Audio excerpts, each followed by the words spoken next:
সূর্যের মনে হয় যে তার থেকে বেশি তেজস্বী আর উজ্জ্বল কেউ নেই, তাই তার এই অহংকার ভঙ্গ করার জন্য মেঘ চলে আসে।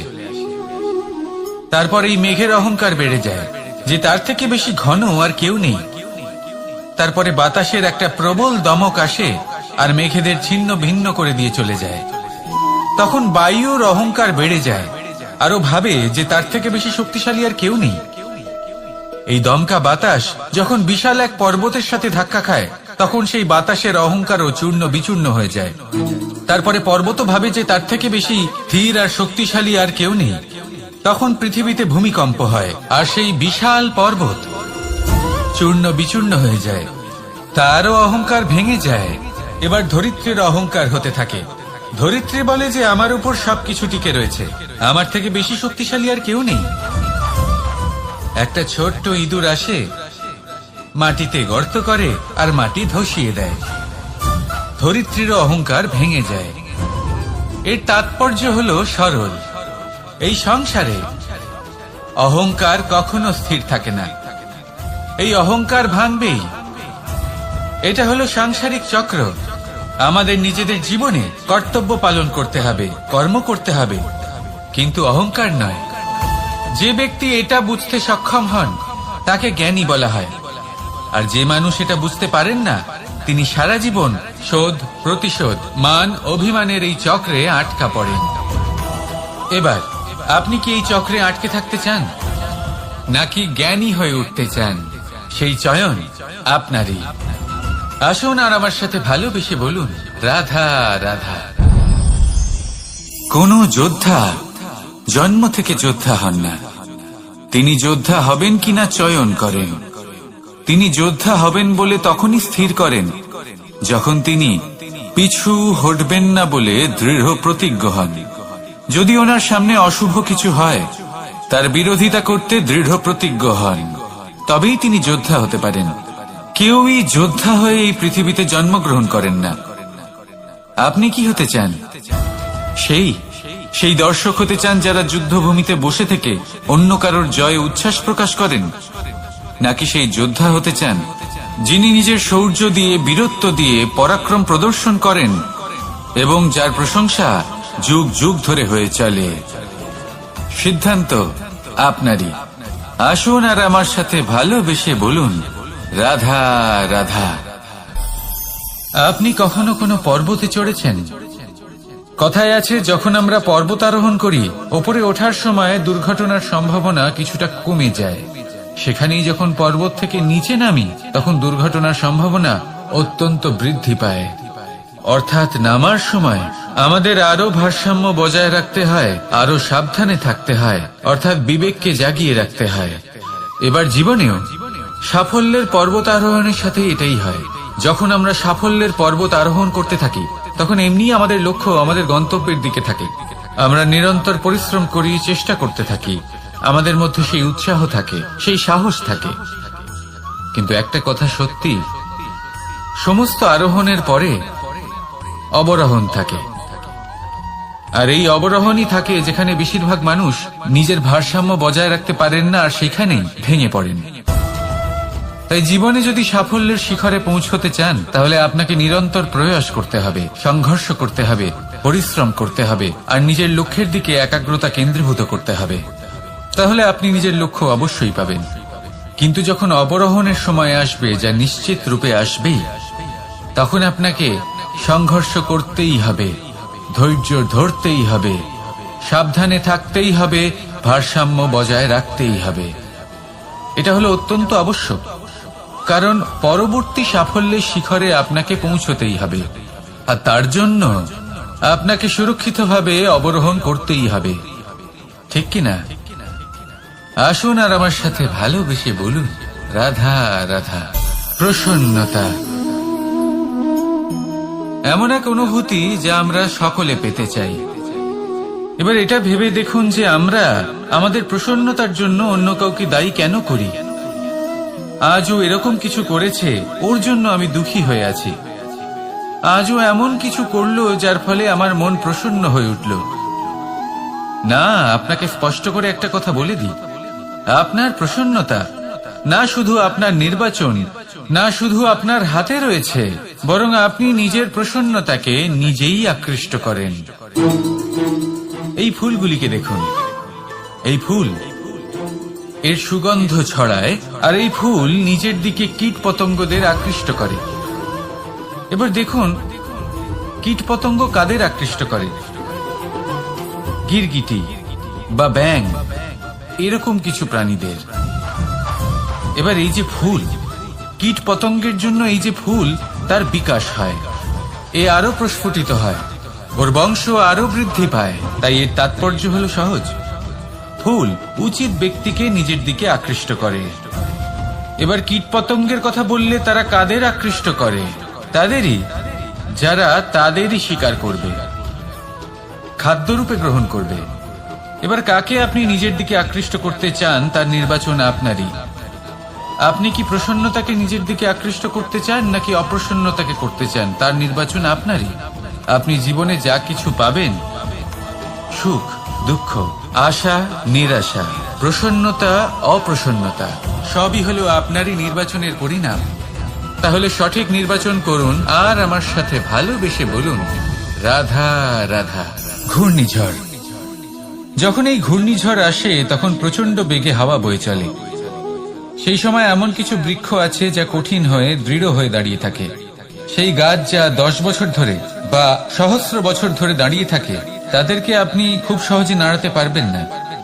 কিন্তু ঘূর্ণিঝড়, এর প্রভাব এতটাই তীব্র হয়, এর হাওয়াতে এতটাই প্রবল শক্তি থাকে যে এই বৃক্ষগুলিকে উচ্ছেদ করে, সেই বৃক্ষ নষ্ট হয়ে যায়। এবার এমন কিছু বৃক্ষ থাকে যাদের কাণ্ড নমনীয় হয়, খুবই নরম হয়। সেই জন্য যখন জোরে বাতাস বয়, কোনো ঘূর্ণিঝড় আসে, তখন এই বৃক্ষগুলি ঝুঁকে যায়। আর যখন এই ঘূর্ণিঝড় চলে যায়, শান্ত হয়ে যায়, তখন ওরা আবার দাঁড়িয়ে পড়ে। এবার এটাকে আপনি কি বলবেন, কি বুঝবেন আপনি? সুযোগ সন্ধানী? না, বরং এটাই হলো প্রকৃত আদর্শ। যখন আপনার সামনে এমন কেউ থাকেন যিনি আপনার থেকে অনেক শক্তিশালী, তখন তাকে সম্মান করা আপনাকে শিখতেই হবে।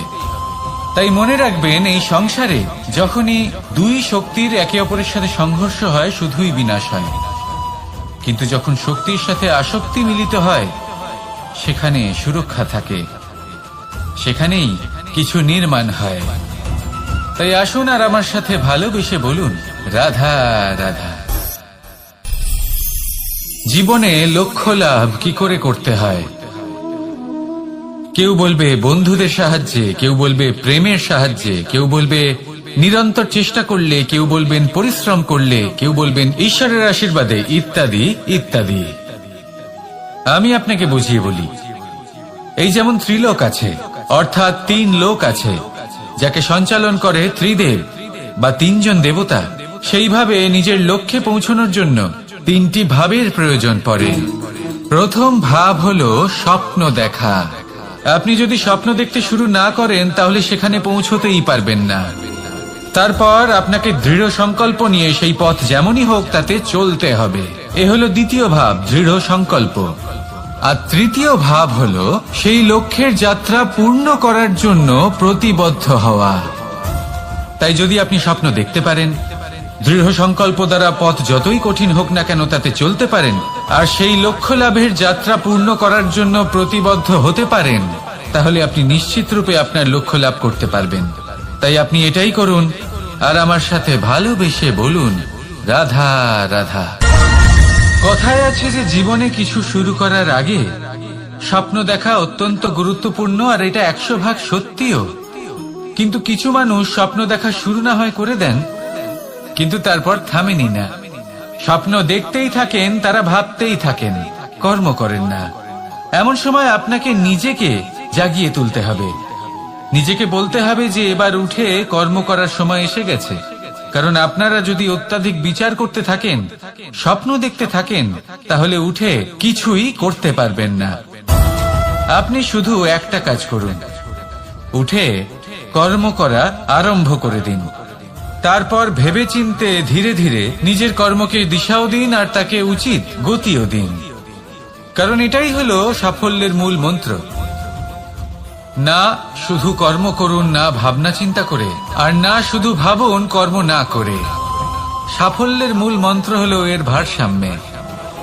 তাহলে এটাই করুন, সাফল্যকে লাভ করুন, আর আমার সাথে ভালোবেসে বলুন রাধা রাধা। ভয়, আমরা ভয়ের বিষয়ে অনেক কথা বলি, ভয়ের থেকে সবসময় দূরে পালাই। কখনো ভেবে দেখেছেন আমরা এই ভয়ের সদ্ব্যবহারও কি করতে পারি না? নিশ্চিত রূপে করতেই পারি। এমন কোনো অক্ষর নেই যার দ্বারা কোনো মন্ত্র হয় না। তাই নিশ্চিত রূপে এই ভয়েরও সদ্ব্যবহার আমরা করতেই পারি। নির্ভর করছে আপনার দৃষ্টিভঙ্গির ওপর, আপনার প্রতিক্রিয়ার ওপর। ভয় যখন সামনে আসে দুটো পথ থাকে। প্রথমটা হলো ভয়ভীত হয়ে চুপচাপ পালিয়ে যাওয়া, আর দ্বিতীয় পথ সেই ভয়ের সম্মুখীন হওয়া। সেই ভয়ে ডুবে গিয়ে দেখুন এমন কি আছে যা আপনাকে পিছনে টেনে রাখছে। নিজের সাহসকে জাগিয়ে তুলুন, নিজেকে আরো শক্তিশালী বানিয়ে তুলুন, নিজেকে আরো শ্রেষ্ঠ বানিয়ে তুলুন, আর আপনার সামনে যা আছে সব প্রাপ্ত করে নিন। সেই ভয়, আপনি তার থেকে পালিয়ে যেতে চান নাকি তার সম্মুখীন হয়ে নিজেকে আরো শ্রেষ্ঠ বানাতে চান? সেই চয়ন আপনারই, প্রতিক্রিয়া আপনারই, দৃষ্টিভঙ্গি আপনারই। আসুন আর আমার সাথে ভালোবেসে বলুন রাধা রাধা। কখনো কোনো বনে আপনি আগুন লাগতে দেখেছেন? এমন ভয়ানক আগুন লাগতে পারে সমস্ত বন জ্বালিয়ে দিতে পারে। সেখানে যে বনস্পতি পাওয়া যায়, সেখান থেকে যে ঔষধি পাওয়া যায়, সবকিছু নষ্ট হয়ে যায়। যে পশু পাখি পাওয়া যায় বেশিরভাগই নিজের প্রাণ হারিয়ে ফেলে, আর যারা বাকি থাকেন তারা নির্বাসিত হন। কিন্তু কখনো ভেবে দেখেছেন এই বনে আগুন লাগে কি করে? ছোট ছোট শুকনো পাতার কারণে, শুকনো ডালের কারণে, সেগুলো যেগুলো কখনো গাছের অংশ ছিল। সবসময় মনে রাখবেন, গাছ আমরা কুড়ুল দিয়ে কেটে থাকি, কিন্তু গাছ কখনো কুড়ুলের ডগা দিয়ে কাটা যায় না। বরং এই যে হাতলটা আছে, তাতে যে শক্তি লুকিয়ে রয়েছে, এই শক্তির দ্বারা গাছ কাটা হয়। এবার বলুন, এই যে হাতল, এ কি দিয়ে তৈরি হয়? স্বয়ং গাছের দ্বারাই। এর থেকে আপনি কি শিক্ষা পেলেন? যদি কেউ আপনজন হন, যে আপনার কোনো দরকারে লাগছেন, সেই কারণে তাকে নিজের থেকে দূরে করবেন না। যদি তার সাহায্যের প্রয়োজন হয় তাহলে তাকে সাহায্য করুন, যদি তার সঙ্গের প্রয়োজন হয় তাহলে তাকে সঙ্গ দিন। নিঃস্বার্থভাবে আপনজনদের বিকাশের পথে নিয়ে যান। নিজের স্বার্থ অনুসারে আপনজনদের নিজের জীবনে রাখবেন না। আসুন আর আমার সাথে ভালোবেসে বলুন রাধা রাধা। দীপাবলি আমাদের সবথেকে বড় উৎসব। শ্রীরাম রাবণকে পরাস্ত করে 14 বছরের বনবাস কাটিয়ে আবার অযোধ্যায় ফিরে এলেন অমাবস্যার রাত্রে। অযোধ্যায় সবাই খুব প্রসন্ন ছিলেন, খুবই উৎসাহিত ছিলেন। অযোধ্যায় সহস্র প্রদীপ প্রজ্বলিত করা হয়েছিল এই উৎসবে। একে আমরা দীপাবলি বলে থাকি। এবার এই বিষয়ে আমরা সকলে জানি। আপনি কি এটা জানেন যে শ্রীরাম বাস্তবে অমাবস্যার এক রাত আগেই অযোধ্যায় পৌঁছে গেছিলেন? সবার সামনে অমাবস্যার রাতে এসেছিলেন। এর কারণ কি? শ্রীরাম প্রমাণ করতে চেয়েছিলেন যে যে কোনো সময়, দিন হোক বা রাত, শুভ বা অশুভ হয় না। শুভ অশুভ কিছু থাকলে তা হলো মানুষের চিন্তা, তার ভাবনা, তার নির্বাচন আর তার কর্ম। নিজেই দেখে নিন, শ্রীরাম শুভ কাজ করে ফিরেছিলেন এবং অমাবস্যার মতো গভীর এক রাত্রিকেও দীপাবলিতে পরিবর্তিত করেছিলেন। এমনটাই যদি আমরা করতে পারি, তাহলে এমন কোন গৃহে যান যেখানে অসহায় ব্যক্তি রয়েছেন, যা অন্ধকারাচ্ছন্ন, আর সেখানে প্রকাশ প্রজ্বলিত করুন। প্রকাশ সহায়তা, প্রেরণার, আশার। যদি এমন কিছু আমরা করতে পারি, তাহলে তাকে প্রকৃত অর্থে দীপাবলি বলা যেতে পারে। তাহলে নিজের পরিবারের সাথে দীপাবলি পালন করুন। আপনাদের শুভেচ্ছা জানাই। আসুন আর আমার সাথে ভালোবেসে বলুন, রাধা রাধা। ব্যাপারটা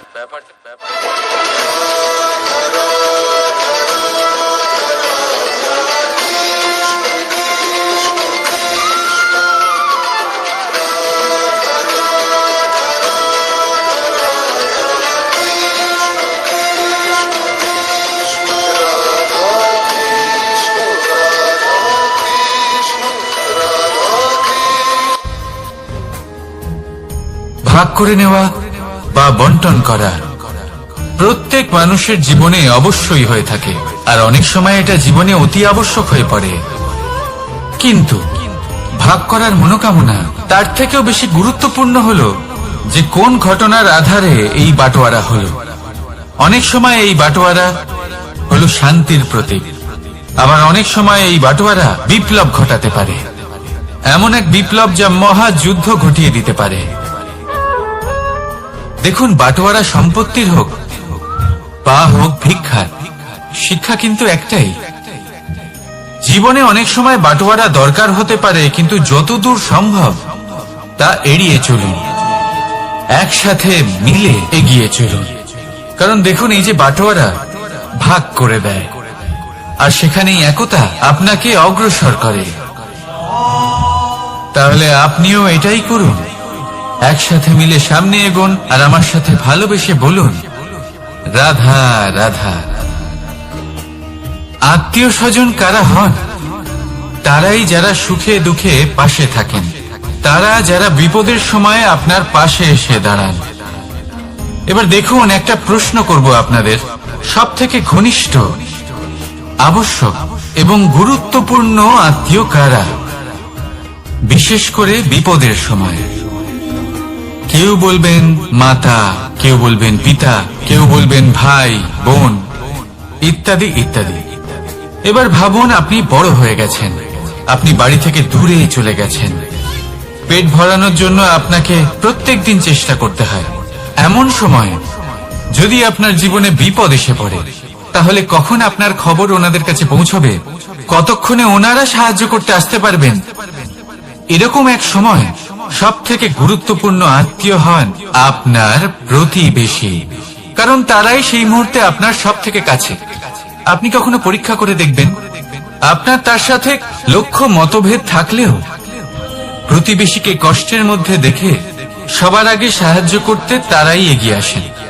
তাই প্রতিবেশীর সাথে সম্পর্ক ভালো রাখুন, শুধুমাত্র স্বার্থের জন্য নয়। এটা হলো শান্তিরও আধার। যদি এই সম্পর্ক ভালো থাকে, তাহলে না কথায় কথায় বিবাদ হবে, না মতান্তর। আর এই সুখী সম্পর্কের ছায়ায় মন প্রসন্ন হয়ে বলবে, রাধা রাধা। কখনো ভেবে দেখেছেন, মানুষকেই এই সংসারে সর্বশ্রেষ্ঠ প্রাণী কেন বলা হয়? অন্য কোনো প্রাণীকে কেন নয়? শুধু কি এই জন্যই আমরা চিন্তা করতে পারি, আমাদের কাছে তীক্ষ্ণ বুদ্ধি রয়েছে, কোনো কিছু আবিষ্কার করতে পারি, সেই কারণেই? তা তো অন্য কোনো প্রাণীর কাছেও থাকতে পারে। এমন কিছু পশুও রয়েছে যাদের কাছে তীক্ষ্ণ বুদ্ধি আছে। তাহলে মানুষ কেন? কারণ মানুষের কাছে এমন কিছু রয়েছে যা অন্য প্রাণীর কাছে নেই, মানবতা। মানবতা যা সর্বপ্রথম এগিয়ে যেতে চাইলেও যদি পথে কেউ ধাক্কা খেয়ে পড়ে যায়, তাকে আগলে রাখতেও জানে। মনে রাখবেন, আপনার সব থেকে বড় পরিচয় আপনার নাম, আপনার সম্পত্তি বা আপনার ধর্ম নয়। আপনার সব থেকে বড় পরিচয় হল আপনার মানবতা। তাহলে সময় এলে পরে নিজের মানবতার পরিচয় দিন, অন্য মানুষকে সাহায্য করুন, অন্য প্রাণীকে সাহায্য করুন। একা একা পথ চলা হলো পশুদের প্রবৃত্তি। মানুষ হলেন তিনি যিনি অন্যের জন্য প্রাণও দিতে পারেন। মানুষ হলেন তিনি যিনি অন্য মানুষের প্রাণ বাঁচান। সেই মানবতাকে জাগিয়ে তুলুন আর এই জীবন বাঁচতে শুরু করুন। আর হ্যাঁ, আমার সাথে ভালোবেসে বলুন, রাধা রাধা। এই সংসারে মাতা পিতা তার সন্তানকে সব থেকে বড় উপহার কি দিতে পারে? বৈভব, সুযোগ সুবিধা, বাড়ি, নাকি আশেপাশের পরিবেশ? এই সংসারে মাতা পিতা তার সন্তানকে সব থেকে বড় উপহার শিক্ষা দিতে পারেন, কিন্তু তার জন্য সময়ের প্রয়োজন হয়। এবার এই সময় অত্যন্ত অদ্ভুত। সময়ের ধারণা সবার রয়েছে। কখনো কখনো কিছু কঠিন সময় বরদানের মতো আমাদের সম্মুখে আসে। এরকম কোন সমস্যার কথা যদি আমি বলি, যেমন যুদ্ধ, মহামারী, মহা অসুখ, এরকম সময় আমাদের কাছে যথেষ্ট সময় থাকে। এই সময় আমরা চিন্তা করি, ভয়ভীত হই, কে জানে কত সম্পত্তির ক্ষয়ক্ষতি হবে। এবার এই সময় কিভাবে কাটিয়ে ওঠা যায়? অশুভ চিন্তা তার মনের মধ্যে বাসা বাঁধে। সে বুঝতে পারে না সে কি করবে। আমি বলবো, চিন্তা ত্যাগ করুন, এই ভয়কে ত্যাগ করুন। আর মনে রাখুন একটা গুরুত্বপূর্ণ কথা, যে ঈশ্বর আপনাকে বরদান দিয়েছেন যাতে আপনি নিজের কর্তব্য পূর্ণ করতে পারেন। কর্তব্য, নিজের পরিবারকে সময় দেওয়া, নিজের সন্তানকে শিক্ষা দেওয়া, তাদের সাথে বসুন, কথাবার্তা বলুন, আলোচনা করুন। কিছু কথা তারা বলবে, কিছু আপনি বলবেন, কিছু আপনি শিখবেন, কিছু তারা শিখবে। তাদের সাথে খেলা করুন, তাদের সাথে পূর্বপুরুষের গল্প করুন। এইসব করলে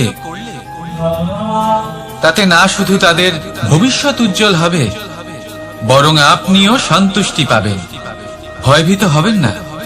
আজ বর্তমানে আপনি কি করতে পারেন যাতে আপনার বর্তমান সঠিক হবে এবং ভবিষ্যৎ উজ্জ্বল হবে, তাতে একাগ্র হন। সবকিছু শুভ হবে। রাধা রাধা। দাদা আমাকে সব সময় জিজ্ঞাসা করেন যে, কানাই, তোমার এই মুখের হাসি, তোমার মুখে সব সময় কেন থাকে, কিভাবে থাকে? সামনে শত্রুপক্ষকে দেখেও ধৈর্য হারাও না। কেউ তোমার নিন্দে করলেও তার সাথে ঝগড়া করো না। কেউ তোমার বিষয় খারাপ ভাবলেও তাকে ঘৃণা করো না। কিভাবে আর কেন করো? আপনার মনেও নিশ্চয়ই এই প্রশ্ন আসে। এবারে বলি, এর উত্তর অত্যন্ত সরল। কখনো দেখেছেন গরু আর তার বাচ্চাকে কিভাবে সে তার মায়ের দুগ্ধ পান করে? সুখে থাকে, কারণ ও জানে যে ওর মা এই দুগ্ধরূপী অমৃত ওকে খাওয়াতেই থাকবে। ও জানে যে এই সময় শুধু ওর জন্য, যাতে ও নিজের মায়ের এই দুগ্ধরূপী প্রসাদ গ্রহণ করতে পারে, আর সেই জন্য ও সুখে থাকে। সেইভাবেই এই জীবন হলো ভালোবাসা। এতই ছোট হলো এই জীবন যে ভালোবাসার জন্য কম পড়ে যায়। ঘৃণা করে কেন সময় নষ্ট করব? আমি এটাই করি, আপনিও এটাই করুন। ভালোবাসুন, সবার মধ্যে ভালোবাসা ছড়ান, আর এই ভালোবাসার সাথেই বলুন রাধা রাধা। পরীক্ষা এমন একটা শব্দ যেটা শুনে সংসারের বেশিরভাগ মানুষই ভয়ভীত হয়ে পড়েন। কারণটা কি? অসফলতার ভয়। পরীক্ষা এই শব্দের যদি আমি অন্য দিকটা দেখাই, তার তাৎপর্য এই নয় যে আপনার দুর্বলতা সবার সামনে তুলে ধরবে। এটা তো হলো সেই যুক্তি যা আপনার বল, সাহস, শক্তিগুলি সবার সম্মুখে তুলে ধরবে। আগে হ্যাঁ, এটাই হলো সেই যুক্তি। আপনি নিজেই কখনো দেখবেন পরীক্ষার সময় আপনার অন্তরের অনেক গুণ বাইরে বেরিয়ে আসে। এমন কোন শক্তির উদ্ভব হয় যার বিষয়ে আপনি নিজেও জানতেন না, ঠিক কিনা? তাই এই পরীক্ষাকে কখনো ভয় পাবেন না। বিশ্বাসের সাথে নির্ভীক হয়ে এটার সম্মুখীন হন। দিনের শেষে এই পরীক্ষা শুধুই আপনাকে উজ্জ্বল করবে, আপনাকে আরো শ্রেষ্ঠ করে তুলবে। তাহলে আসুন আমার সাথে ভালোবেসে বলুন রাধা রাধা। ভগবান আর ভুল, এই দুই একই অক্ষর দিয়ে শুরু হয়। শুধু তাই নয়, এদের দুজনের রাশিও সমান। এবারে আপনারা বলবেন যে ভগবান, ভুল, এদের মধ্যে কিভাবে মিল থাকতে পারে? অনেক বড় মিল আছে। না শুধু এ এক অক্ষর দিয়ে শুরু হয়, বরং এদের বিজয় মন্ত্রটাও এক। ভগবানকে মানুন, তাকে বিশ্বাস করুন, তাকে স্বীকার করুন। এটা করলে মনের দৃষ্টি থেকে ভগবানকে দেখা যায়, আর উনি আপনাকে সমৃদ্ধ করে তোলেন। ভুলের সাথেও এটাই ঘটে। নিজের ভুল স্বয়ং মেনে নিলে, স্বীকার করে নিলে সব কিছুই স্পষ্টভাবে দেখতে পাবেন। যেদিন থেকে আপনি নিজের ভুল মেনে নিতে শিখবেন, সেদিন থেকে সেই ভুল শোধরানোর প্রক্রিয়াও শুরু হয়ে যাবে। আপনি বুঝে যাবেন নিজের ভুল কিভাবে শোধরাতে হয়। তাই মনে রাখবেন, নিজেকে শ্রেষ্ঠ করে তোলার জন্য নিজের ভুল স্বীকার করা অত্যন্ত প্রয়োজনীয়। এই জীবনে শান্তি আনার জন্য ঈশ্বরকে মেনে নেওয়া অত্যন্ত প্রয়োজনীয়। সবসময় নিজের গুণ এবং নিজের দোষ মনে রাখবেন। আজীবন সুখী থাকবেন। রাধা রাধা। আমরা সবসময় চাই যে এই সংসার আমাদের জ্ঞানী বলবে, বুদ্ধিমান বলবে, বুঝদার বলবে, কিন্তু মূর্খ মূর্খ যেন কেউ না বলে।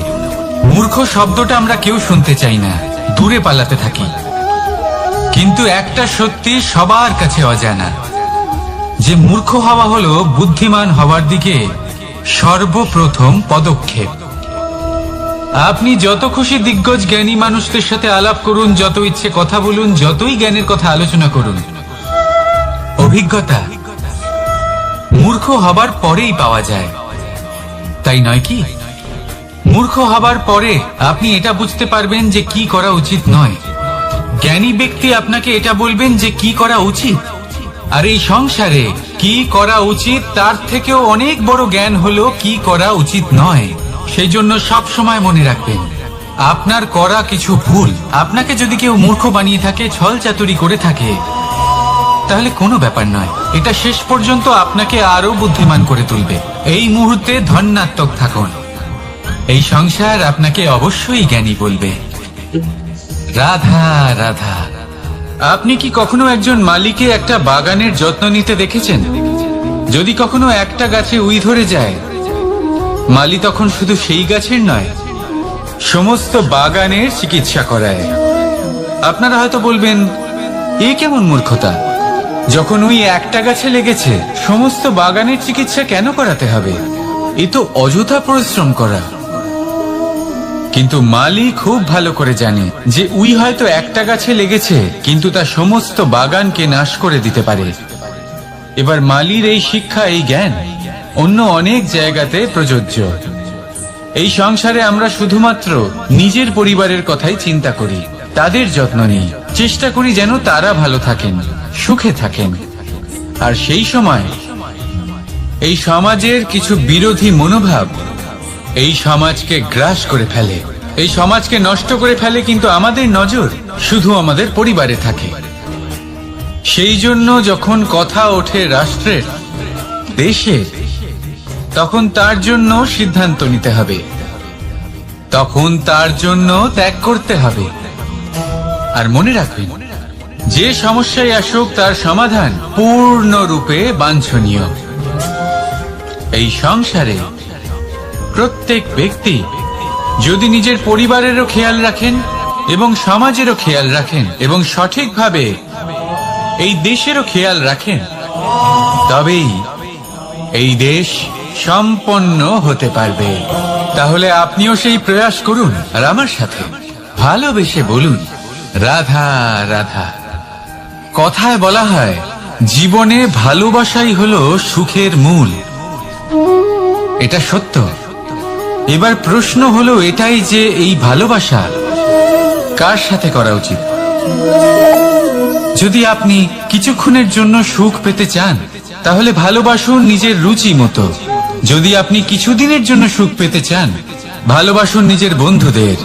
যদি আপনি কয়েক মাসের জন্য, কয়েক বছর বা অনেক বছরের জন্য সুখী হতে চান, তাহলে ভালোবাসুন নিজের পরিবারকে, মাতা পিতা, নিজের সন্তান, স্বামী স্ত্রী, নিজের আত্মীয়দের। কিন্তু যদি আপনি চিরকালের জন্য সুখী হতে চান, তাহলে ভালোবাসতে হবে শুধু নিজের কর্মগুলিকে। কারণ সম্পর্ক যেমনই হোক না কেন কখনো না কখনো ভেঙে যাবেই। এই সংসার হলো এমনই যে যাদের সঙ্গ আমরা পাই তাদের সঙ্গ একদিন ত্যাগ করতে হয়। শুধু কর্মই হলো এমন এক সঙ্গ যা কখনো আপনাকে ত্যাগ করবে না। আপনার মৃত্যুর পরেও এই কর্ম আপনাকে বাঁচিয়ে রাখবে। তাই সবসময় মনে রাখবেন, এই কর্ম ধর্ম মনে করে পালন করা উচিত। জীবনের শেষ মুহূর্ত পর্যন্ত কর্মকে ভালোবাসুন। জীবনের শেষ মুহূর্ত পর্যন্ত সুখে থাকবেন। আর আমি তো সবসময় বলি, শুধু কর্ম করতে থাকো, ফলের চিন্তা করো না। তাহলে আসুন আর আমার সাথে ভালোবেসে বলুন, রাধা রাধা। দ্বিধাবোধ। অনেক সময় আমরা জীবনে সেই বাঁকে এসে পৌঁছই যেখানে আমরা বুঝতেই পারি না যে এবার কোন দিক নির্বাচন করা উচিত। কখনো এদিকে যাওয়া উচিত মনে হয়, কখনো ওদিকে যাওয়া উচিত মনে হয়, কখনো দুদিকেই যাওয়া প্রয়োজনীয় বলে মনে হয়, কিন্তু তা তো সম্ভব নয়। কখনো কখনো এটা মনে হয় যে এখানেই থেমে যাওয়া ভালো, কোথাও না যাওয়াই শ্রেয়। এবার একেই তো দ্বিধাবোধ বলে। সংসারে এমন কোনো দ্বিধা নেই যার সমাধান সম্ভব নয়। এই দ্বিধাবোধ স্বাভাবিক। আর আপনার এই দ্বিধাকে আমি একটু সরল করে দিই। দ্বিধাগ্রস্ত হয়ে নির্বাচন করলে তখন এটা মাথায় নিয়ে করবেন যে আপনার এই নির্বাচনের ফলে এই সংসারের ওপর, এই সমাজের ওপর কি প্রভাব পড়তে পারে। নিজের লাভ ক্ষতির বিষয়ে ভাবা ছেড়ে দিন আর কর্ম করুন সংসারের মঙ্গলের জন্য, আগামী প্রজন্মের মঙ্গলের জন্য। ভাবুন আপনার এই নির্বাচনের জন্য কিভাবে তাদের জীবনের উদ্ধার সম্ভব। কারণ এই ভাবনাই হলো উচিত ভাবনা। কারণ অনেক সময় ওষুধ একটু কড়া মনে হতেই পারে, কিন্তু এই ওষুধই তো রোগ মুক্তি ঘটায়। সেইভাবে আপনাকেও এই দ্বিধার মুহূর্তে কঠিন নির্বাচন করতে হতে পারে। এই কঠিন নির্বাচন জীবনে কঠিন পরিস্থিতিও আনতে পারে, কিন্তু যদি এই নির্বাচন ধর্মসঙ্গত হয়, যদি এর দ্বারা সংসারের মঙ্গল হয়, তাহলে এই নির্বাচনই হলো সঠিক নির্বাচন। আসুন আমার সাথে ভালোবেসে বলুন, রাধা রাধা। মানুষ নানান ধরনের বাসনা পোষণ করেন। তাদের নানান ইচ্ছে থাকে, অভিলাষা থাকে, নানান কামনা করতে থাকেন, স্বপ্ন দেখেন, প্রার্থনা করেন যেন তা সফল হয়, নিজের সম্পন্নতা কামনা করেন, আর শেষে নিরাশ হয়ে যান কারণ এসব কিছুই পান না। আপনাকে একটা ছোট্ট উদাহরণ দিই। জঙ্গলের রাজা কাকে বলা হয়? সিংহকে। এবার যেহেতু সিংহ বনের রাজা, তাই হরিণ তো তার কাছে এসে এটা বলতে পারে না যে আপনি হলেন বনের রাজা, তাই আপনি আমাকে মেরে ফেলুন, আমাকে খেয়ে ফেলুন আর নিজের ক্ষুধা নিবারণ করুন। এমন তো হয় না। সিংহ যতই বনের রাজা হোক, তাকেও পরিশ্রম অবশ্যই করতে হয়, তবেই তার ক্ষুধা নিবারণ হয়। সেইভাবেই আপনার সমস্ত স্বপ্ন, আপনার সমস্ত ইচ্ছে, আপনার সমস্ত অভিলাষা, সমস্ত আকাঙ্ক্ষা পূরণ হবেই, অবশ্যই হবে, পরিশ্রমের দ্বারা। শুধু ভাবলেই হবে না। তাহলে আপনিও জীবনে পরিশ্রম করুন, নিজের সমস্ত স্বপ্ন পূরণ করুন, আর আমার সাথে ভালোবেসে বলুন, রাধা রাধা। আপনি কি কখনো কোনো উঁচু পর্বতের শিখরে পৌঁছতে পেরেছেন? যদি পৌঁছে থাকেন বা যদি আপনি কোনো উঁচু পর্বতের শিখরে যান, তাহলে ভালো করে দেখবেন, আপনি যত উঁচুতে অগ্রসর হতে থাকবেন, আস্তে আস্তে সমস্ত বনস্পতি বিলুপ্ত হতে থাকে। তারপরে সমস্ত গাছপালা, পশু পাখি সব বিলুপ্ত হতে থাকে। শেষ পর্যন্ত সেই শিখরে থেকে যায় শুধুমাত্র শান্তি, নীরবতা। আমাদের মানুষের সাথেও এটাই হয়। মানুষ যখন আত্মবিকাশের পথে অগ্রসর হতে থাকে এবং নিজের জীবনের শিখরে পৌঁছতে চায়, তখন তার একা থাকা অত্যন্ত প্রয়োজনীয় হয়। আর তাকে তখন ত্যাগ করতে হয় নিজের সুখ স্বাচ্ছন্দ্য, নিজের সম্পত্তি, নিজের সমৃদ্ধি, নিজের সৌন্দর্য। দেখুন, জীবনের শিখরে পৌঁছানো একেবারেই সহজ কাজ নয়। এ হলো অত্যন্ত দুর্গম এক পথ। কিন্তু যদি আপনি সেখানে পৌঁছতে চান, তাহলে আপনাকে ত্যাগের প্রবৃত্তি জাগিয়ে তুলতে হবে। ত্যাগ কি সেটা জানতে হবে, কারণ ত্যাগের ফলেই মনে শান্তি আসে, আর সেই শান্তির ফলে মনে উৎপন্ন হয় প্রেম। আর এই প্রেমই হলো জীবনের অন্তিম লক্ষ্য। তাহলে আসুন আমার সাথে ভালোবেসে বলুন, রাধা রাধা। মানুষ বলেন প্রেমে অনেক শক্তি আছে, আর এটা সত্যিও বটে। প্রেমে এতটাই শক্তি থাকে যে শত্রুতার বড় বড় স্তম্ভকেও এত সহজে ফেলে দিতে পারে। কিন্তু আপনি দেখে থাকবেন, যারা অধিক শক্তিশালী হন তারা দুই ধার সম্পন্ন তরোয়ালের মতো হন। কারণ এই প্রেম যদি আচরণে থাকে, মনে থাকে, বিচার বুদ্ধিতে থাকে, তাহলে তা শুভ হয়। এই প্রেম সৃজন করে। কিন্তু প্রেম যদি ব্যবসার অঙ্গ হয়, যদি এই প্রেমের ব্যবহার নিজের স্বার্থ, নিজের অহংকারের জন্য করা হয়, তাহলে তা সংসারের বিনাশ ঘটাতে পারে। রাধা প্রেমের ব্যবহার করেছে সাম্যের কারণে, আর সাম্য সেই প্রেমের ব্যবহার করেছে নিজের অহংকার, নিজের স্বার্থ সিদ্ধির জন্য। শেষ পর্যন্ত ক্ষতি সাম্যের হলো না, হলো প্রেমের। তাই মনের মধ্যে প্রেম ভাব অবশ্যই রাখুন, নিজের আচরণেও প্রেম ভাব বজায় রাখুন, কিন্তু সতর্কও থাকবেন আপনার এই প্রেম একে নিয়ে কেউ ব্যবসা না করে ফেলে। আসুন আর এই ভালোবাসার সাথেই বলুন, রাধা রাধা। ফলটা দেখছেন আপনি? এটা সেই ফল যেটা গাছের সবচেয়ে উঁচু ডালে পাওয়া যায়, কিন্তু যখন এটা খসে পড়ে তখন এটা আকাশের দিকে যায় না যা ওপরে আছে, সে যায় সেই ভূমির দিকে যে নিচ থেকে তার দিকে তাকিয়ে থাকে। কেন? কারণ এই ফলের নিজের উচ্চতার ধারণা মাটির থেকে নিজের দূরত্ব দেখে হয়। এই ব্যাপারটাই আমাদের মানুষের জন্যও খাটে। যদি আপনি সম্পন্ন হন, তাহলে তাদের সাহায্য অবশ্যই করবেন যাদের সামর্থ্য আপনার থেকে কম, যাদের সাহায্যের অত্যন্ত প্রয়োজন। আপনার সামর্থ্য বেশি কারণ তাদের আপনার থেকে সামর্থ্য কম।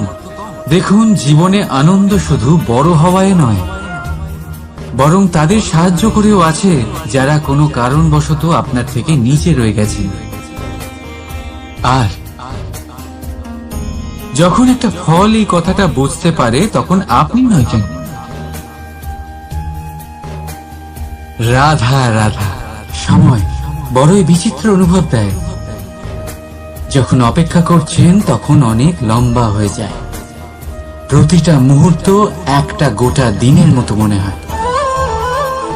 ঠিক সেইভাবেই যদি কোথাও যেতে দেরি হয়, তখন সময় দৌড়তে থাকে, প্রসন্নতায় বয়ে যায় আর নিরাশায় থমকে যায়। আপনদের সাথে থাকলে সময়ের খেয়ালই থাকে না, শত্রুদের সাথে থাকলে সেই সময়ই খারাপ হয়ে যায়। কিন্তু এটাই কি সত্যি বাস্তব? না, সময় তো সময়ই হয়, নিজের গতিতেই চলে সে। শুধু সেই গতির আভাস আমাদের মানসিক অবস্থা অনুযায়ী বদলে যেতে থাকে। তাই এই সমস্যা সময়ের নয়, আমাদের মানসিকতা। তাই নিজেকে খুশি রাখুন, অন্যদেরও খুশি রাখুন। আগের সমস্ত ঘটনা ভুলে যান আর একটা উজ্জ্বল ভবিষ্যতের দিকে অগ্রসর হন। সময় সব সময় ভালোই লাগবে। প্রেম করুন সবার সাথে, সময় সব সময় সুখেই কাটবে। রাধা রাধা। অগ্নি জীবনে খুব মহত্বপূর্ণ হয়। এই অগ্নি উজ্জ্বলতা হয়ে আমাদের জীবিত রাখে। কিন্তু ভাবুন, যদি এই উজ্জ্বলতা ক্রোধের অগ্নি হয়ে দিকভ্রষ্ট হয়, তাহলে কি হবে? একটা ছোট পাতা দিয়ে শুরু করে গোটা বনকে ছারখার করে দিতে পারে। ঠিক সেরকমই মানুষের ক্রোধের আগুনও অন্যদের তো ভস্ম করেই, কিন্তু তার পূর্বে স্বয়ং নিজেকেই ভস্ম করে দেয়।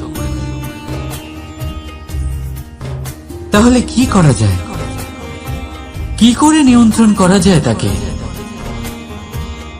উত্তর হলো, তাতে জল ঢেলে দিয়ে জলের মতো বইতে দিন একে। ঠিক সেইভাবে যেমন সূর্য নিজের অগ্নিকে তেজ বানিয়ে আপনার কাছে পৌঁছে দেয়। এটাই পার্থক্য সূর্যের অগ্নি আর ক্রোধের অগ্নির মধ্যে।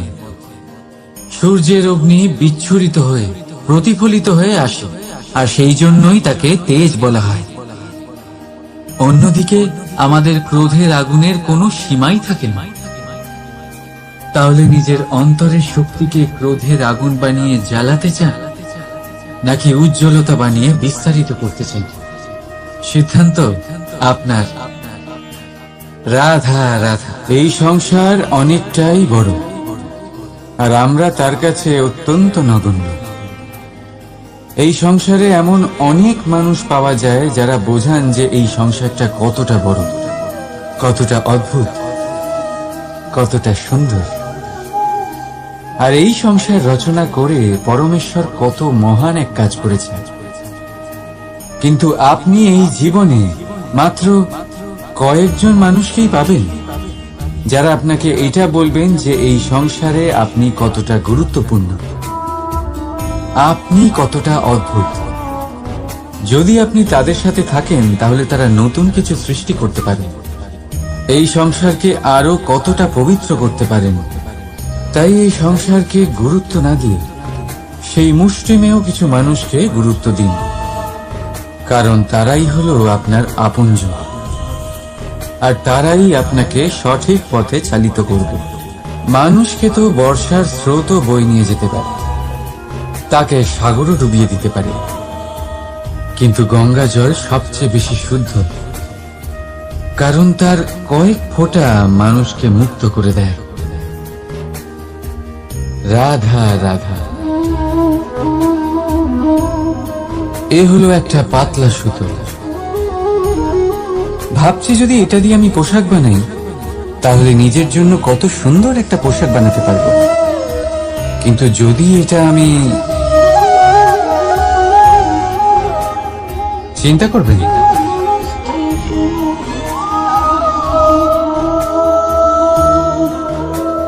দেখুন এই সুতো জোড়া লেগে গেল। শুধু পার্থক্য হচ্ছে এটাই যে আগের মতো এটা আর সরল নেই, আর এটার দৈর্ঘ্য আগের থেকে কিছুটা কমে গেছে। এই সংসারে প্রেমের সাথেও ঠিক এটাই হতে পারে। প্রেমের এই সুতো যা দুই মানুষকে একসাথে বেঁধে রাখবে। অহংকার আর স্বার্থের আঘাত সে সহ্য করতে পারে না, ছিঁড়ে যায়।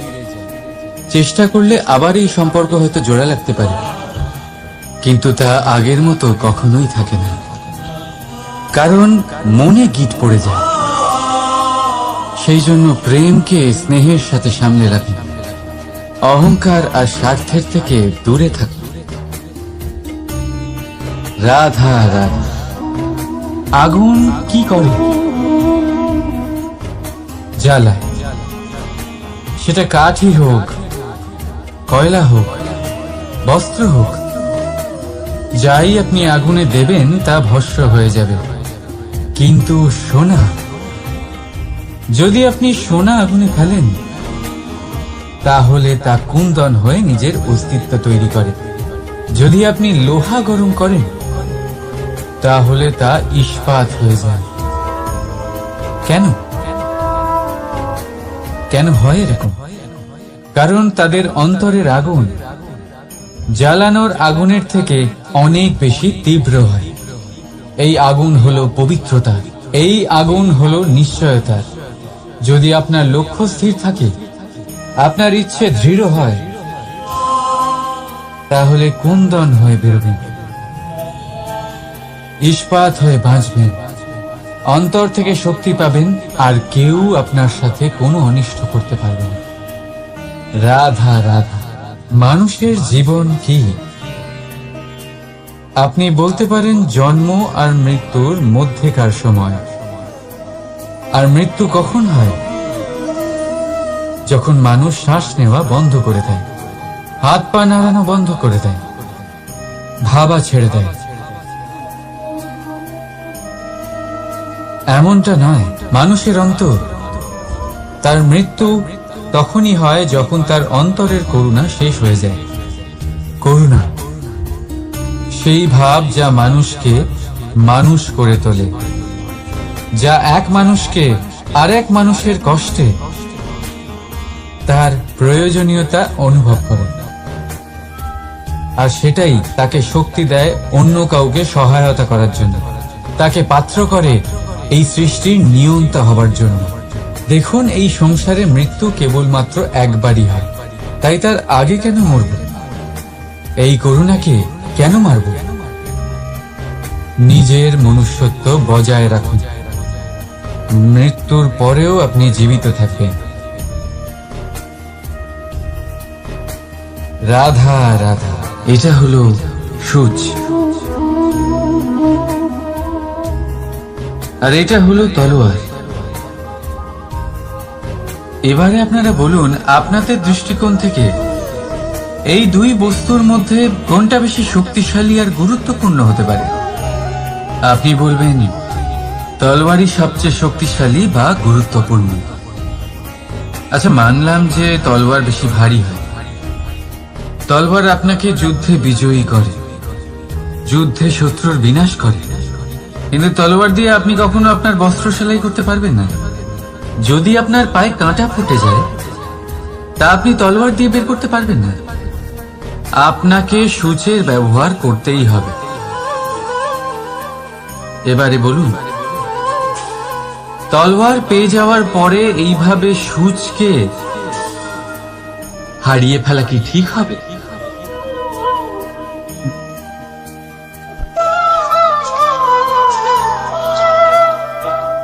ঠিক সেইভাবেই জীবনে সম্পন্ন বন্ধু পাওয়ার পরেও আপনার সেই বন্ধুদের হারাবেন না যারা কম সম্পন্ন, দরিদ্র। কারণ তারা আপনার সাথে তখন ছিলেন যখন আপনি কিছুই ছিলেন না, আর জীবনে দরকার পড়লে তারাই আপনার কাজে আসবে, সম্পন্ন বন্ধু নয়। তাই যাকে ভালোবেসেছেন তার সাথে বন্ধুত্ব পালন করুন, চিত্ত আনন্দে জেগে উঠবে। রাধা রাধা। পঞ্চমহাভূত জীবন রচনায় এর অবদান অনস্বীকার্য। এই পঞ্চমহাভূত আসলে কি? জল, বায়ু, অগ্নি, মাটি আর আকাশ। এবার শুধুমাত্র জীবন রচনায় এর অবদান আছে তা নয়, শুধু শরীর রচনাতে এর যোগদান আছে তা নয়, বরং এরা হলো আমাদের জীবনের সব থেকে বড় শিক্ষক। এবার আপনারা সকলে চমকে যাবেন, হয়তো আপনারা এই দৃষ্টিভঙ্গি দিয়ে কখনো দেখেননি। আমি আজ আপনাদের বোঝাবো। এদের মধ্যে সব থেকে বড় তত্ত্ব জল। এই আমাদের কি শেখাচ্ছে? এই জল, এর নামই হলো জল, কিন্তু এ কখনোই আমাদের জ্বালায় না, আমাদের জ্বলনের কারণ হয় না। তাহলে কি করে? আমাদের তৃষ্ণা মেটায়, আমাদের শীতলতা প্রদান করে, জীবন দান করে। এর দ্বারা আমরা কি শিক্ষা লাভ করি? যে আপনার উৎপত্তি যেখান থেকেই হোক না কেন, আপনি যেখানেই জন্মগ্রহণ করুন না কেন, আপনার কর্ম সর্বদা শ্রেষ্ঠ হওয়া উচিত। আপনি জলকে যে কোনো পাত্রে রাখুন না কেন, সে সেই অনুসারেই নিজের আকার ধারণ করে নেয়। এর দ্বারা আমরা কি শিক্ষা পাই? এই শিক্ষাই পাই যে যে কোনো পরিস্থিতিতেই নিজেদের মানিয়ে নিতে হবে, নিজেকে সেরকম করে নিতে হবে। যে দেশেই থাকি না কেন, যে স্থানেই থাকি না কেন, যে পরিস্থিতিতেই থাকি না কেন, যে ব্যক্তির সাথেই থাকি না কেন, আমাদের সুখময় হয়ে জীবন অতিবাহিত করা উচিত। দেখুন, আমাদের কত বড় একটা শিক্ষা দিল এই জল, যা আমরা কোনোদিন দেখতেই পাইনি। নিজেকে জলের মতোই করে তুলুন। সুখের ধারায় স্বাচ্ছন্দ্যে প্রবাহমান হতে থাকবেন আপনি। নিজের আকারকে ভেঙে ফেলুন, নিজের সীমা লঙ্ঘন করুন। আপনি অবশ্যই একদিন মহানুভবতা অনুভব করবেন। তাহলে আসুন আর আমার সাথে ভালোবেসে বলুন, রাধা রাধা।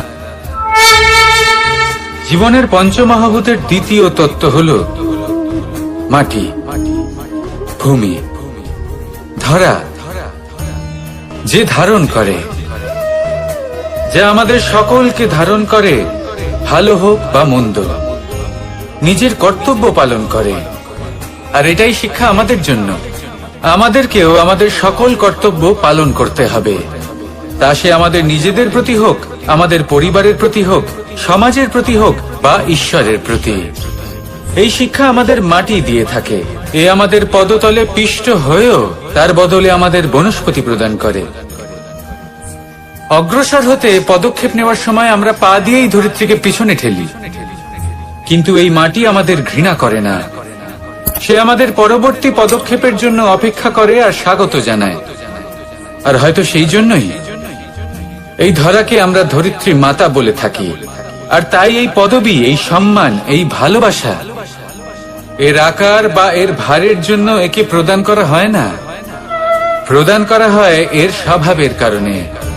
আপনিও যদি ধরিত্রীর মতো হতে পারেন, যদি আপনিও নিজের সকল কর্তব্য পালন করেন, বিশ্বাসের সাথে তা স্বীকার করে নিতে পারেন, যদি অন্য কারোর সাফল্যেও আপনি প্রসন্ন হতে শিখতে পারেন, যদি আপনি একটু কষ্ট সহ্য করে অন্য কাউকে প্রসন্নতা প্রদান বা অন্য কাউকে সেবা করতে পারেন, তাহলে আপনিও মাটির মতোই মহান হয়ে উঠতে পারবেন। তাহলে আসুন আর আমার সাথে ভালোবেসে বলুন, রাধা রাধা। জীবনের পঞ্চমহাভূতের মধ্যে একটা তত্ত্ব হল বায়ু। বায়ু যাকে কিনা দেখা যায় না, বরং তাকে কিন্তু আমরা অনুভব করতে পারি। আর একে সব থেকে বেশি অনুভব করতে পারি তখন যখন বায়ু কম থাকে। বায়ু যদি লুপ্ত হয়ে যায়, তাহলে তখনই আমরা বুঝতে পারি যে বায়ু তো নেই, এ তো সমস্যার ব্যাপার। এবার এই বায়ু দ্বারা আমরা কি শিক্ষা পাই? এই বায়ু আমাদের এই শিক্ষা দেয় যে আমাদের কখনোই অহংকার করা উচিত নয়। আমরা সকলেই কখনো না কখনো চাই যে আমাদের শ্রেষ্ঠতা, আমাদের যোগ্যতা, আমাদের মাহাত্ম্য এই সংসার বুঝতে পারুক। আর নিজের মাহাত্ম্য প্রমাণ করার জন্য শক্তি দেখানোর কোনো প্রয়োজন নেই। কারণ যখন কোনো ব্যক্তি, এই সমাজ, এই সংসার আপনাকে নিজের থেকে দূরে করে দেবে, আপনার থেকে দূরে চলে যাবে, তখন আপনার মাহাত্ম্য কি তার আভাস সে নিজে থেকেই অবশ্যই পেয়ে যাবে। আপনার কিছুই করার প্রয়োজন নেই। বায়ুর মতো হয়ে উঠুন, বায়ু যার কিনা কোনো ভার নেই। কিন্তু যখন সময় আসে, যখন সে তুফানের রূপ নেয়, তখন অত্যন্ত বড় বড় বিধ্বংসী কাজ সে করে ফেলে। আর তখন এর শক্তির কোনো তুলনাই হয় না। বায়ু যে নিজের সঞ্চালন দ্বারা পৃথিবীকে প্রাণ দেয়, নিজের পরিবহন দ্বারা এই মেঘ সৃষ্টি করে, এই ধরিত্রীর তৃষ্ণা নিবারণ করে। বায়ুর মতো যদি আপনি হয়ে উঠতে পারেন, তাহলে হালকা হয়ে যাবেন, ওপরে উঠতে পারবেন এই সংসার, এই ভৌতিকতা, এই মোহ মায়া থেকে। আর তখন আপনি বুঝতে পারবেন যে প্রেম কাকে বলে। তখন আপনি বুঝবেন যে দান করাই হলো জীবন। তাহলে আসুন আর আমার সাথে ভালোবেসে বলুন, রাধা রাধা। জীবনের পঞ্চমহাভূতের মধ্যে একটা তত্ত্ব হল আকাশ। আকাশ যা কিনা নিরাকার, যার কোনো আকার নেই। আকাশ যা হলো অনন্ত। আর আমাদের সবসময় মনে হয় যে এই আকাশ আমাদের সাথে জড়িয়ে রয়েছে। কেন? এবার এই আকাশ আমাদের জন্য কি না করে। আকাশ আমাদের ওড়বার স্বাধীনতা দেয়।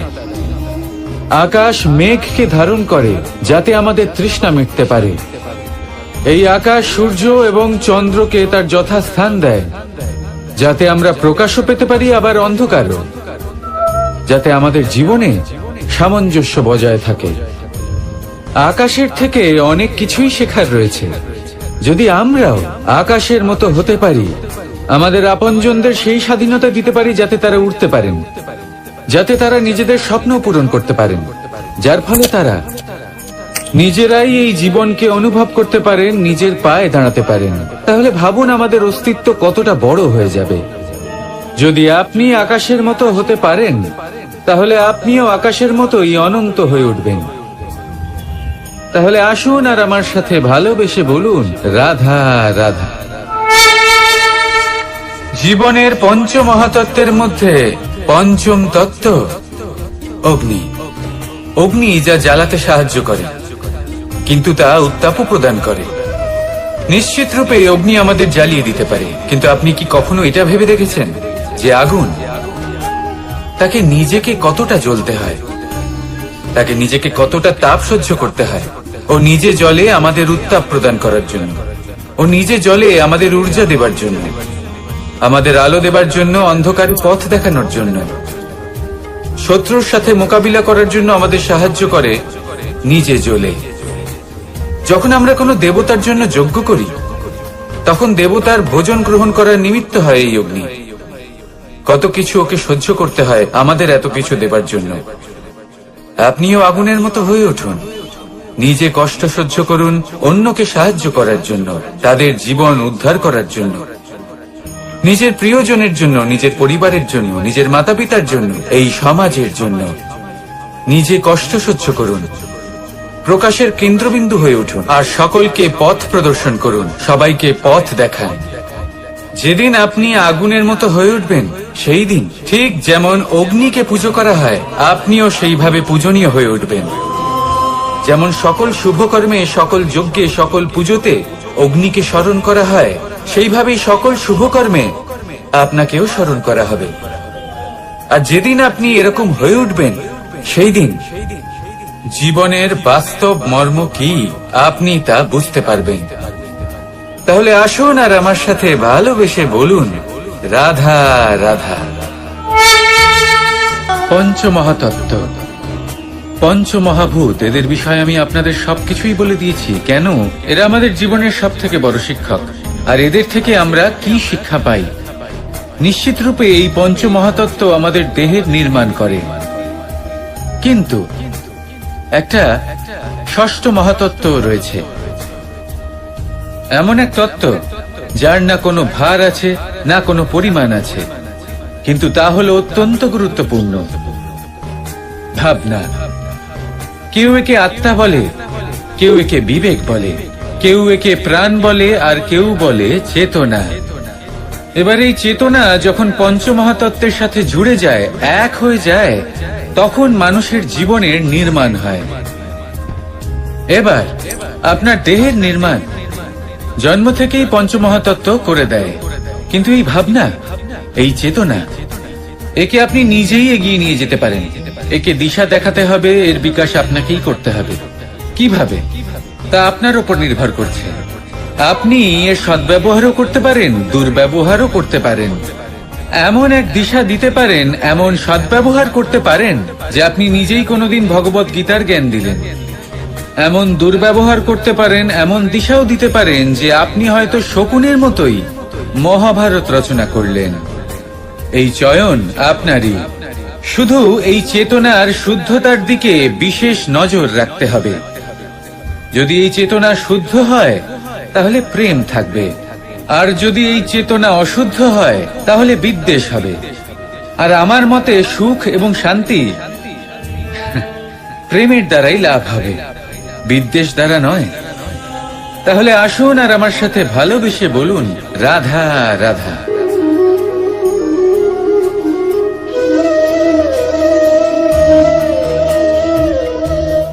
নারী জন্মসূত্রে কারোর কন্যা, ধর্মসূত্রে কারোর পত্নী, আর কর্মসূত্রে কারোর মা। আমাদের মনে এই ছবি আঁকা রয়েছে একজন নারীকে নিয়ে, তাই না?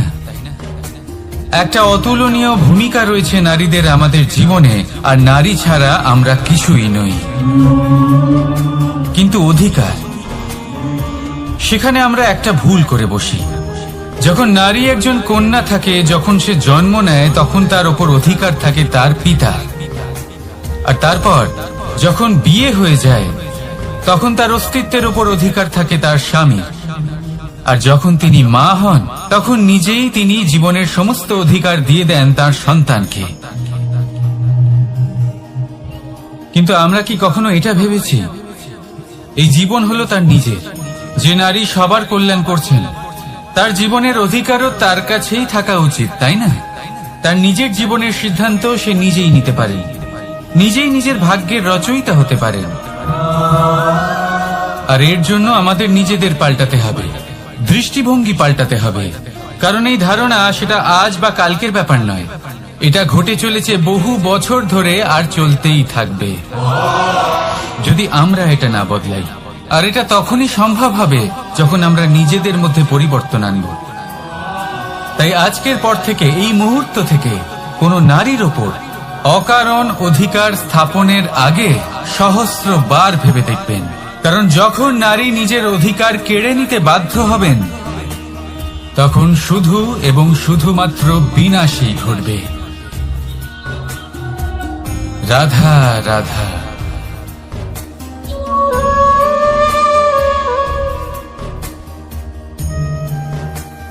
নারী, পুরুষরা যাকে নাম দিয়েছেন ত্রিয়া, কেন দিয়েছেন, কে দিয়েছেন, কেউ তা জানে না। কথায় আছে, পুরুষরা ভাবেন যে ত্রিয়া, ভাবেন একরকম, বলেন অন্য কিছু, আর করেন অন্য কিছু। কিন্তু সত্যিটা কি এটাই? আসল সত্যি হলো এটাই যে ত্রিয়া হলো সেই চরিত্রহীন পুরুষ, আর কেউ নয়। সেই পুরুষ যারা নারীকে বলেন যে আপনি হলেন মা, আপনি হলেন দেবী, আপনি হলেন বোন। আর ভাবেন কি? ভাবেন যে এই নারী হলো আমাদের পায়ের ধুলো, আর কিচ্ছু নয়। আর কি করেন? ওনাদের মাথায়, ওনাদের খোপায় মালা পরিয়ে দিয়ে ভাবেন যে ওনারা হলেন তাদের পায়ের ধুলোর সমান। একজন নারীর সম্মান ভঙ্গ করেন, তাদের দাসী মনে করেন। ভুলবেন না, যত্র নারীয়াস্ত পূজ্যন্তে রমন্তে তত্র দেবতা। অর্থাৎ যেখানে নারীকে পুজো করা হয় সেখানে ঈশ্বর বাস করেন, আর যেখানে নারীকে অপমান করা হয় সেখানে ঈশ্বর এবং ভাগ্য এই দুই রুষ্ট হয়। মনে রাখবেন, যদি নারী কল্যাণকারী হতে পারেন তাহলে নারী মহাচণ্ডী রূপও ধারণ করতে পারেন। যদি একজন নারী মাতা হয়ে জন্মদান করতে পারেন তাহলে নারী মৃত্যু হয়ে বিনাশও করতে পারেন। যেখানে নারী অপমানিত হবেন সেখানে মহান ভারতও মহাভারতের পথে অগ্রসর হতে পারে। তাই মনে রাখবেন, নারীর অপমান যেন কখনোই না ঘটে। আর যদি কোথাও নারীর অপমান হয় তার অর্থ হলো আপনার বিনাশ আপনার দিকেই আসছে। আর এটা হলো তার প্রথম পদক্ষেপের প্রথম পদধ্বনি। রাধা রাধা। যদি সন্তান কোনো দুষ্কর্ম করে তাহলে সেই অপরাধ শুধু কি সেই সন্তানের? না, যদি সন্তান দুষ্কর্ম করে তাহলে অপরাধী তার মাতা পিতাও, যারা পুত্র মোহর কারণে সেই অনুচিত কাজে তাকে বাধা দেননি।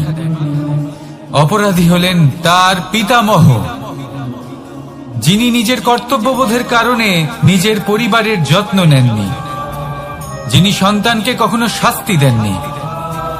অপরাধী হলেন তার সেই গুরুও, যিনি নিজের শিষ্যের সেই দুষ্কর্ম দেখেও তাকে প্রতিহত করতে পারেননি। একজন হবু রাজার কর্তব্য হলো নিজের প্রজার কাছে সে যেন এক উদাহরণ প্রস্তুত করতে পারে। কিন্তু যদি এত অনুচিত উদাহরণ প্রস্তুত হয়ে থাকে তাহলে মা বাবার, বাড়ির বয়োজ্যেষ্ঠদের কর্তব্য হলো ওনারা যেন সেটা সেখানেই থামান, হয় ভালোবেসে নয়তো শাস্তি দিয়ে। যদি না থামানো হয় তাহলে মহাভারত অবশ্যম্ভাবী। অনেক ব্যক্তির মনে একটা প্রশ্ন জাগে আমাকে আর রাধাকে নিয়ে। বলেন যে না আমি আর রাধা একসাথে থাকি, না আমাদের বিয়ে হয়েছে, আমি এখানে দ্বারকাতে ও ওখানে বর্ষণাতে, তাও এত ভালোবাসা কি করে? এ কেমন সম্পর্ক? আমি তাদের একটা সহজ কথা বলতে চাই। আপনি কখনো আয়নার দিকে দেখেছেন? নিজের দুই চোখের দিকে তাকিয়ে জিজ্ঞাসা করুন, এই দুই চোখ একসাথে কেন বন্ধ হয়, একসাথে কেন খোলে, একসাথে কেন ঘুমোয়, একসাথে কেন কাঁদে? আজীবন কোনো এক মানুষের সাথে সম্পর্ক রাখা অবশ্যই সম্ভব, তাদের সাথে দেখা না করে। আমার আর রাধার ভালোবাসাও কিছুটা এরকমই, আর কিছুটা এরকমই হয় ভালোবাসা দুই নয়নের মতো, যারা কখনোই মিলিত হবে না, কিন্তু চিরকালের জন্য একসাথে জুড়ে থাকবে। এই অনুভূতি নিঃস্বার্থ হয়, আর এই নিঃস্বার্থ ভালোবাসা আপনাকে আনন্দের পথে অগ্রসর করে। জীবনে সবসময় নিঃস্বার্থভাবে ভালোবাসুন, শুধুমাত্র আনন্দই পাবেন। তাহলে আসুন আমার সাথে নিঃস্বার্থভাবে ভালোবেসে বলুন, রাধা রাধা। মানুষ, কোন ব্যক্তির নির্মাণ হয় কিভাবে?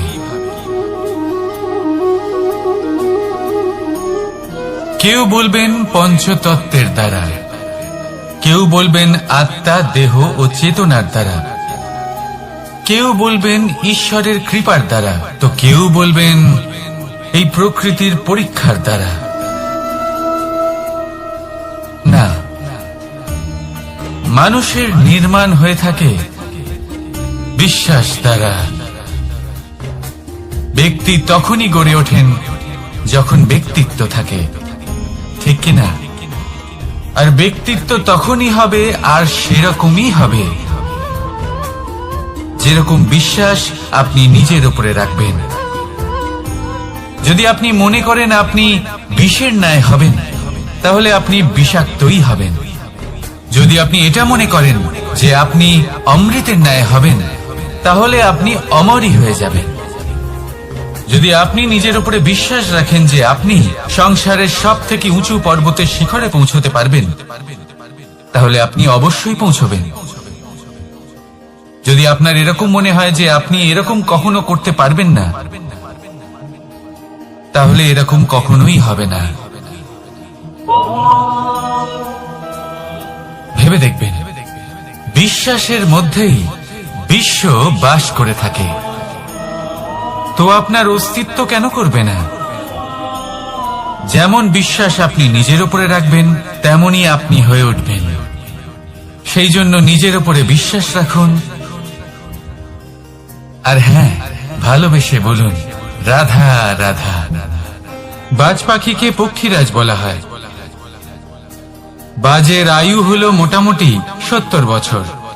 এবার 40 বছর হতে হতেই ওদের পালক লম্বা এবং ভঙ্গুর হয়ে যেতে থাকে, ঠোঁট বেঁকে যায়, ডানা ভারী হয়ে যায়, অর্থাৎ আগের মতো উড়তে পারে না, সেই শক্তি থাকে না। এবার সেই বাজ কি করবে? বাজ সব থেকে কঠিন নির্বাচন করে, নির্বাচন নিজের পুনর্স্থাপনা। সর্বপ্রথম একটা বিশাল পর্বতে যায়, একান্তে নিজের এক বাসস্থান তৈরি করে, আর তারপরে পাথরের সাথে নিজের ঠোঁট বারবার আঘাত করতে করতে সেই ঠোঁট ভেঙে ফেলে। তারপরে সে অপেক্ষা করে সেই ঠোঁট পুনর্নির্মাণ হওয়ার। তারপর সেটাই করে নিজের পালকের সাথে। তারপরে নিজের ডানা থেকে এক এক করে ভারী পালকগুলো ছিঁড়ে ফেলে দেয়। আর তারপর 150 দিনের এই যন্ত্রণা সহ্য করার পরে ও ফিরে পায় নিজের উড়বার অনন্য ক্ষমতা, সেই শক্তি। আর তারপরে ও জীবনের পরবর্তী 30 বছর বাঁচে। কি বুঝলেন আপনি? যদি ইচ্ছে শক্তি থাকে, তাহলে একজন দুর্বলও শক্তিশালী হতে পারে। আপনিও এটাই করুন, নিজের অতীতের যন্ত্রণার বোঝাগুলিকে ত্যাগ করুন, আর কল্পনার খোলা আকাশে উন্মুক্ত হয়ে উড়ে বেড়ান। নিজের পুনর্স্থাপনা করুন, তবেই সর্বশ্রেষ্ঠ হতে পারবেন।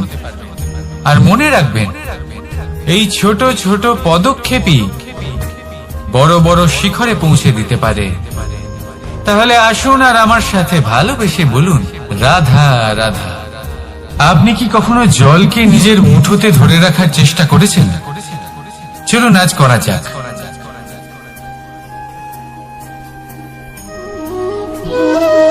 যদি আপনি নিজের মুঠো জোরে বন্ধ করেন, জল ধরে রাখতে পারবেন না যদি আপনি তাকে এমনি বইতে দেন। তাহলে ও নিজের পথ নিজেই করে নেবে আর আপনার হাতেও থেকে যাবে। আমাদের জীবনও হলো কিছুটা এরকম, জলের মতো। নিজের পথ নিজেই করে নেয় এই জীবন। প্রত্যেক সমস্যার সমাধান নিজেই করে নেয় এই জীবন। তাই জীবনে যখন কোনো পরিস্থিতি আমাদের প্রতিকূল হয়ে থাকে, কিছুই হয়তো আমরা বুঝতে পারছি না, কিছুই যখন বসে থাকে না, তখন আমরা হতাশ হয়ে পড়ি, নিরাশ হয়ে পড়ি। আর এটাই করা উচিত নয়। শান্ত মনে দেখতে হবে যে এই জীবনে আসলে কি ঘটে চলেছে। কষ্ট সবাই ভোগ করেন। কষ্ট পেলে কেউ রেগে যান, রেগে গিয়ে পরাক্রম দেখান। এটাই তো করা উচিত নয়। শান্ত মনে সেটাই করতে হবে যা জীবন আমাদের শেখাতে চাইছে। জীবন আমাদের সব শিখিয়ে দেবে, শুধু মনে রাখবেন কখন প্রয়াস করতে হবে আর কখন আমাদের প্রতীক্ষা করতে হবে, সেটা আগে আপনাকে বুঝতে হবে। তাহলে আসুন আমার সাথে ভালোবেসে বলুন, রাধা রাধা।